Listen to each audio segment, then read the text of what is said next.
d'avoir illustré d'une image peinte la couverture du grand roman chrétien de notre époque est pour moi un accomplissement, un retour aux sources intimes de la foi et une fierté indicible. Il s'agit de la toute première fois que je représente dans une peinture le mystérieux visage du Christ. L'émotion qui me saisit lors de cet acte est indescriptible et incommunicable, comme l'est le sentiment de la présence divine.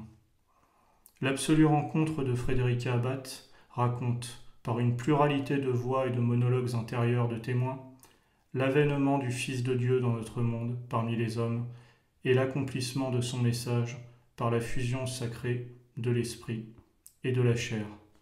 Jésus vit une passion charnelle avec une jeune fille simple, Magdeleine, qui se dévoue à lui.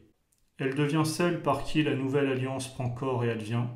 Elle sera, selon les paroles de Jésus, l'apôtre des passages.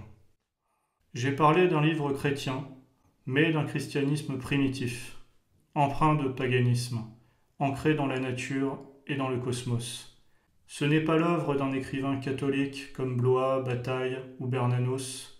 Nous sommes plus près de la cosmogonie de Colette ou d'Ezra Pound, voire de James Joyce, que des interrogations théologiques sans fin de Barbet ou de Klossowski. En cela, nous sommes au cœur palpitant et antique de l'Europe spirituelle, celle des sources, des montagnes, des criques désertes et des forêts. C'est un christianisme sans église et sans dogme, non de la lettre, mais de l'esprit, qui s'impose dans le cœur des gens simples par la vérité de son message. Car Jésus n'est pas spécialement le prophète des pauvres, comme on l'entend si souvent, des opprimés ou des misérables, mais simplement le compagnon des gens ordinaires.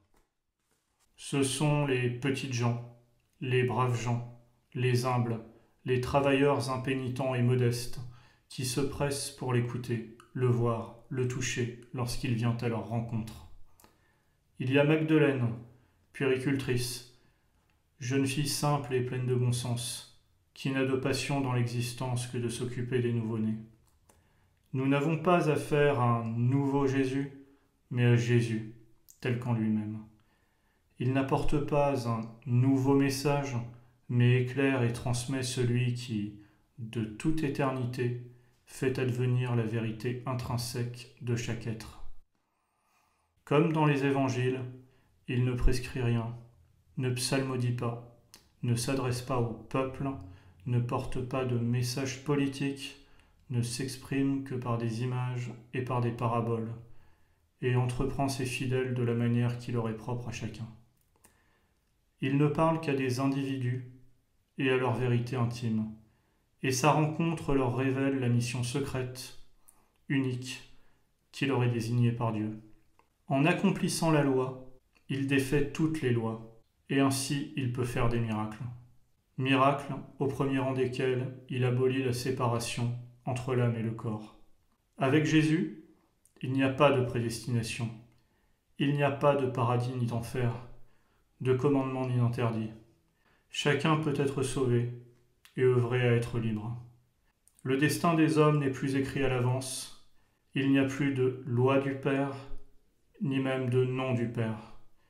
Nous ne sommes plus seulement les fils et les filles de nos familles, comme dans l'ancienne alliance. Les pères n'ont plus le droit de vie et de mort sur leurs enfants, comme c'était le cas avant la chrétienté. Plus de tribalisme, ni de bouc émissaire. Plus de privilèges, ni de fardeaux héréditaires. Plus de déterminismes sociaux ni familiaux. Il abolit la loi du groupe et la culpabilité collective pour restaurer le sacré à l'échelle de la personne. Ainsi, l'enfant du diable, puisque le mal lui aussi existe en puissance, peut être aussi l'enfant de Dieu et devenir un être unique, comme le sont tous les hommes. Tout peut être renversé, y compris les lois terrestres. Car, après l'avènement de Jésus, par lequel Dieu s'est fait homme, la divinité n'est plus au ciel, mais dans l'être humain sur terre. C'est là que s'actualise le christianisme comme religion de l'incarnation. Nous sommes tous devenus des dieux.